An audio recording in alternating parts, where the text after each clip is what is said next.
এই দেখুন ডাক্তার বাবু, আপনার জন্য শেরওয়ানি এনেছি। এতে আপনাকে একদম ঝকঝকে বর মনে হবে। বলতে চাইছি একদম হিরোর মতো, সুপারস্টার। আর তাও ইন্টারন্যাশনাল, দেশি নয়। একদম দারুণ লাগবে জামাই বাবু। দেখো দাদা আবার কল করছে। কথা বলিয়ে দেবো নাকি? যতই ফোন করুক, ফোন করতে দে, ওঠাবি না একদম। ঠিক আছে দাদা। তুমি যদি ফোনটা না তোলো না, তাহলে আলিয়া আর আমার ফ্যামিলি এখানে পুলিশ নিয়ে চলে আসবে। তারপর কিচ্ছু করতে পারবে না তুমি। আমাকে কথা বলতে দাও, বোঝাচ্ছি ওদের আমি। আচ্ছা ঠিক আছে, কথা বলে নিন আর একটু বুঝিয়ে দিন, কিন্তু সাবধানে। এখানে যদি একটাও ভুল কথা হয় তাহলে ওখানে কিন্তু আপনার ভাইয়েরও শেষ দিন হবে আজকে।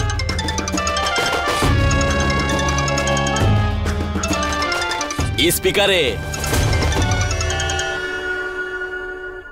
হ্যালো আয়ুষ্মান, কোথায় তুমি? না ফোন ধরছো, না ফোন তুলছো, না কল ব্যাক করছো, না মেসেজ করছো। সবকিছু ঠিক আছে তো ওখানে? তোমার কিছু হয়নি তো?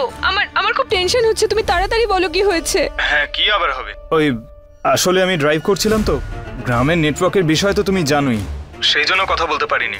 বাট ডোন্ট ওয়ারি, আমি আর ঈশান একদম সেফ আছি। সত্যি তো? কারণ তোমার গলার আওয়াজ শুনে মনে হচ্ছে না, খুব খুব চিন্তিত মনে হচ্ছে তোমায়।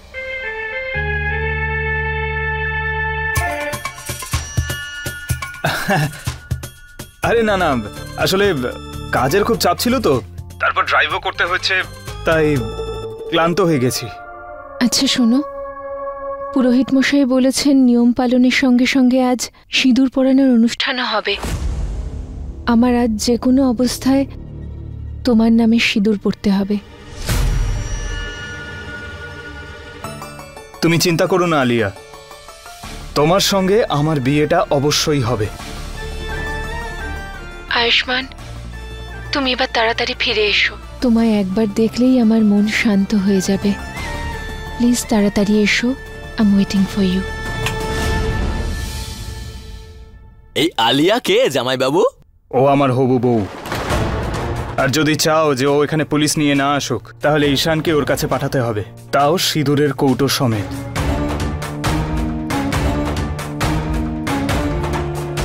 ঠিক আছে, ছেড়ে দেব, আর সিঁদুরের কৌটোও পাঠিয়ে দেব, কিন্তু আমাদের পিন্টু সঙ্গে যাবে। আসলে গাড়িটা তো ওই চালাতে পারে। একবার ঈশান সেফলি বাড়ি পৌঁছে যাক, তারপর আমি ওই জোর করে দেওয়া বিয়ের হাত থেকে রক্ষা পাবো।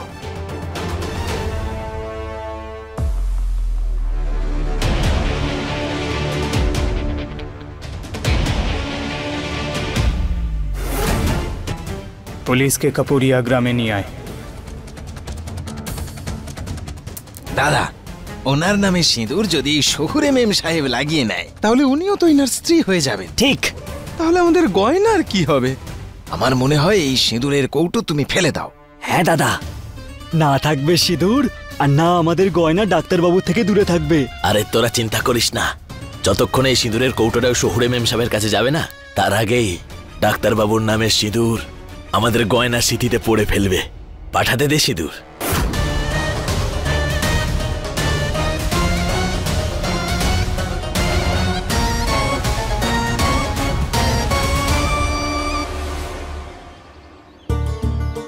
ঈশানের খেয়াল রেখো, ওর যেন কিচ্ছু না হয়।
সুখে থাকো মা।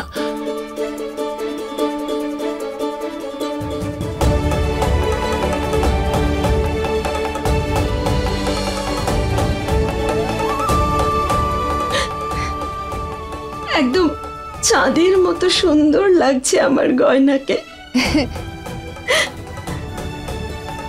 কারোর যেন নজর না লাগে।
আরে পিন্টু, পুরোহিত মশাই কোথায়?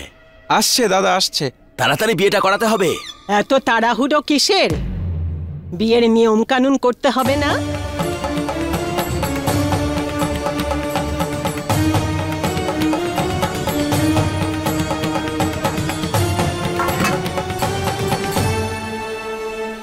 থালার উপরে পা রাখো। আরে তুমি এগুলো কি করছো বলো তো? বিয়েতে 7 বার শপথ নেবে ডাক্তারবাবু। আমরা কি একটাও নিয়ম করব না? আরে এসব নিয়ম টিয়ম বাদ দাও না, এখন সোজা 7 পাকে ঘুরিয়ে দিলেই তো হয়।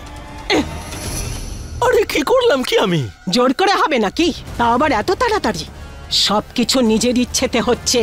কি গো ডাক্তারবাবু, এই বিয়েটা তোমার ইচ্ছেতে হচ্ছে তো?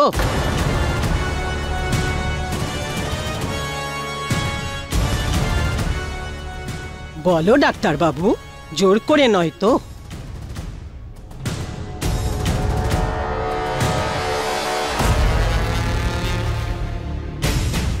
দিব্যি করে বলুন, নিজের ছোট ভাইয়ের সত্যি করে বলুন, এই বিয়েটা আপনার মত অনুসারে হচ্ছে তো? আর যদি মিথ্যে বলেন তাহলে কিন্তু আপনি আপনার ভাইয়ের মরা মুখ দেখবেন।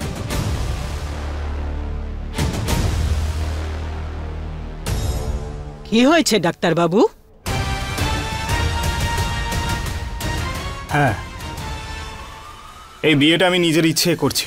আরে তাহলে তো এই নিয়মটা করা দরকার।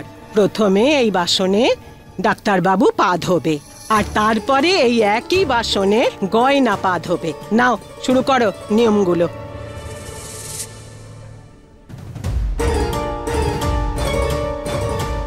কোনো প্রয়োজন নেই এসবের। কেন প্রয়োজন নেই? আপনি আমার জামাই বাবু, আমি তো আপনার পা ধরতেই পারি। আর এটাই তো নিয়ম। দিন।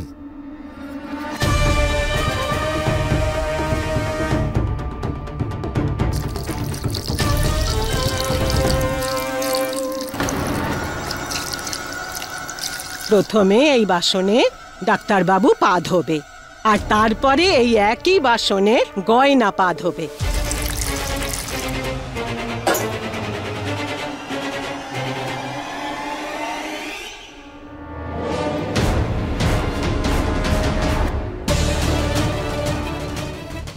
আমি লাল রংটা দিয়ে গয়নাকে এই জোর করে বিয়ে দেওয়ার সত্যিটা বলে দেবো।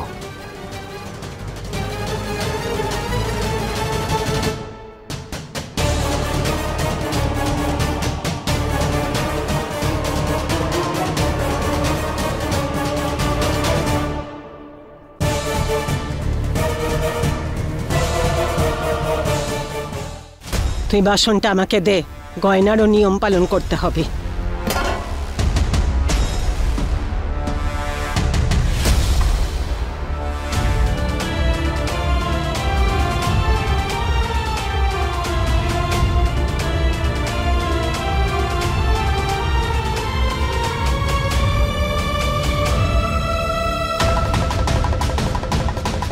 আর আমিও এই জোর করে বিয়ে দেওয়ার বিপক্ষে।